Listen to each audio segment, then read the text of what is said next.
Hi friends, welcome back to Easy Recipes. இன்னைக்கு நாம கத்திரிக்காய் கோஸ்தே எப்படி பண்றதுன்னு பார்க்க போறோம். Easy Recipes-ஐ மறக்காம subscribe பண்ணுங்க. அது பக்கத்துலயே இருக்க சின்ன bell icon-ஐ click பண்ணி விட்டுட்டீங்க அப்படினா எங்களோட வீடியோ அப்டேட் நோட்டிஃபிகேஷன் எல்லாமே உங்களுக்கு வந்துரும். இப்போ நம்ம கத்திரிக்காய் கோஸ்து பண்றது எப்படின்னு பாப்போம். அதுக்கு என்னென்ன பொருட்கள் தேவை அப்படினா பெரிய வெங்காயம் நான் 2 வெங்காயம் எடுத்துர்க்கேன். பெருசா இருந்துச்சு அப்படின்றதுனால 2 எடுத்துர்க்கேன். கத்திரிக்காய் 3 கத்திரிக்காய், தக்காளியும் 3 தக்காளி எடுத்துர்க்கேன். பச்சை மிளகாய் 4 ல இருந்து 5 உங்க காரத்துக்கு தகுந்த மாதிரி. இது எல்லா பொருட்களுமே ஒரே அளவுல எடுத்துக்கோங்க. இஞ்சி பூண்டு அரைக்கிறதுக்காக நான் இதுல 3 பல்லு பூண்டு, 4-5 பல்லு இஞ்சி எடுத்துர்க்கேன். இது உங்க டேஸ்ட்டுக்கு தகுந்த மாதிரி கூடவோ குறைச்சோ வச்சுக்கலாம். இது இந்த மாதிரி நல்லா இடிச்சு எடுத்து வச்சிருக்கேன். இப்போ ஒரு குக்கர்ல ஒரு 4 ஸ்பூன் வரைக்கும் நான் எண்ணெய் சேர்த்துர்க்கேன். அதில் தாளிக்கிறதுக்காக கடுகு, சீரகம், கடலைப்பருப்பு, உளுத்தம்பருப்பு எல்லாத்தையும் போட்டு நல்லா வதக்கியிருக்கேன். இது வதங்கி கலர் மாதிரி வரும்போது இதில் இஞ்சி பூண்டு விழுது இடித்து வச்சுருக்கோம் இல்லையா, அதை ஆட் பண்ணியிருக்கேன். இதெல்லாம் நல்லா வதங்கினோன்னே வெங்காயத்தையும் பச்சை மிளகாயும் சேர்த்து வதக்கணும். இது நல்லா பொன்னிறமாலாம் வரணும்னு இல்லை, பச்சை வாசனை போகிற வரைக்கும் வதக்குங்க போதும். ஏன்னா இதை நம்ம குக்கரில் வச்சு விசில் தான் விட போகிறோம்.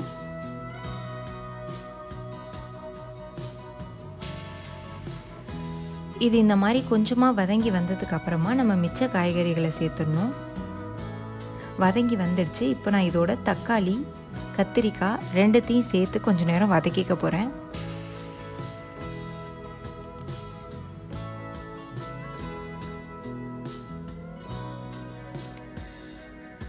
இதையும் கொஞ்சமாக வதக்கினா போதும். இந்த மாதிரி இது கொஞ்சமாக வதங்கினதுக்கு அப்புறமா அதில் மிளகாத்தூள் 2 ஸ்பூன் சேர்த்துருக்கேன். நான் சாம்பார் மிளகாத்தூள் சேர்த்துருக்கேன். உங்கள் வீட்டில் சாம்பாருக்கு எந்த மிளகா பொடி யூஸ் பண்ணுறீங்களோ அதே 2 ஸ்பூன் சேர்த்துக்கலாம். அதுக்கப்புறமா கொஞ்சமாக மஞ்சள், உங்களுக்கு தேவையான அளவு உப்பு சேர்த்துக்கோங்க. வெறும் மிளகாத்தூள் 1/2 டீஸ்பூன் சேர்த்துருக்கேன். உங்களுக்கு காரமாக வேணும் அப்படின்னா நீங்கள் இன்னும் கொஞ்சம் மிளகாத்தூள் சேர்த்துக்கலாம். இது எல்லாத்தையும் சேர்த்து நல்லா வதக்கிடுங்க. வதக்கினதுக்கு அப்புறமா இதில் தண்ணி சேர்க்கணும். நம்ம நார்மலாக பருப்பு வைக்கும்போது வைக்கிற தண்ணி சரியாக இருக்கும் இதுக்கு. ஏன்னா ரொம்ப தண்ணியாலாம் நீங்கள் குக்கரில் வைக்கணும்னு அவசியம் இல்லை. ஓரளவுக்கு தண்ணி வச்சு விசில் விட்டு எடுத்ததுக்கு அப்புறமா எப்படி இருக்குன்னு பார்த்துட்டு தண்ணி வேணும்னா சேர்த்துக்கலாம்.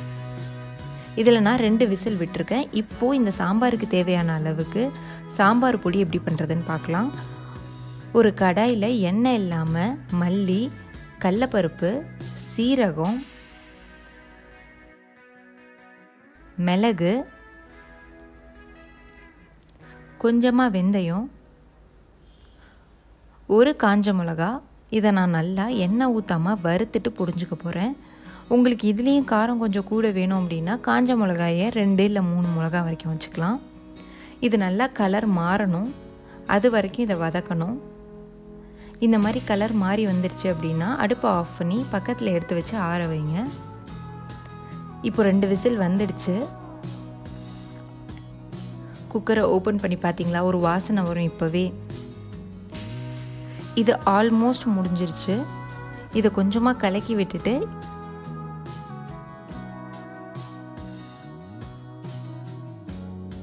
நம்ம வறுத்து வச்சுருக்கோம் இல்லையா, அதை பொடிஞ்சு இதில் போட்டு கொதிக்க விட வேண்டியதான். இது நல்லா ஆறி வந்துட்டு நம்ம வதக்கின எல்லாத்தையும் நல்லா பவுடர் மாதிரி பண்ணிக்கணும். இதுதான் சாம்பார் பவுடர். எல்லா சாம்பார்லேயும் நான் இந்த பவுடர் தான் யூஸ் பண்ணுவேன். கொஞ்சம் நிறையா நீங்கள் வதக்கி பொடிஞ்சு ஒரு டப்பாவில் எடுத்து வச்சுக்கிட்டிங்கன்னா அடுத்தடுத்த தடவை செய்யும்போது ஈஸியாக இருக்கும். இது நான் 1 ஸ்பூன் ஃபுல்லாக போட்டிருக்கேன். இந்த பொடி போட்டதுக்கு அப்புறமா 1லேருந்து 2 நிமிஷம் வரைக்கும் கொதிக்க விட்டு கொத்தமல்லி போட்டு இறக்கிட வேண்டியதான். செம்மையான ரெசிபிங்க, ஈஸியான ரெசிபி. உங்களுக்கு குக்கரில் செய்கிறதுனால நீங்கள் எல்லாத்தையும் உள்ளே போட்டு குக்கரில் வச்சுட்டு நீங்கள் அடுத்த வேலையை கூட பார்க்கலாம். ரொம்ப ஈஸியான ரெசிபி, டேஸ்டியான ரெசிபி. இட்லி, சாம்பார், சப்பாத்தி எல்லாத்துக்கும் கூட ரொம்ப சூப்பராக செட் ஆகும். ஒரு தடவை இதை வீட்டில் ட்ரை பண்ணி பாருங்கள். எப்படி இருந்துச்சு அப்படின்றத கீழே கமெண்ட் செக்ஷனில் சொல்லுங்கள். இந்த வீடியோ உங்களுக்கு யூஸ்ஃபுல்லாக இருந்திருக்கும் நம்புகிறேன். மறுபடியும் ஒரு நல்ல வீடியோவோட மறுபடியும் உங்களை வந்து சந்திக்கிறேன். அது வரைக்கும் பாய். ஈஸி ரெசிபீஸை மறக்காமல் சப்ஸ்கிரைப் பண்ணுங்கள்.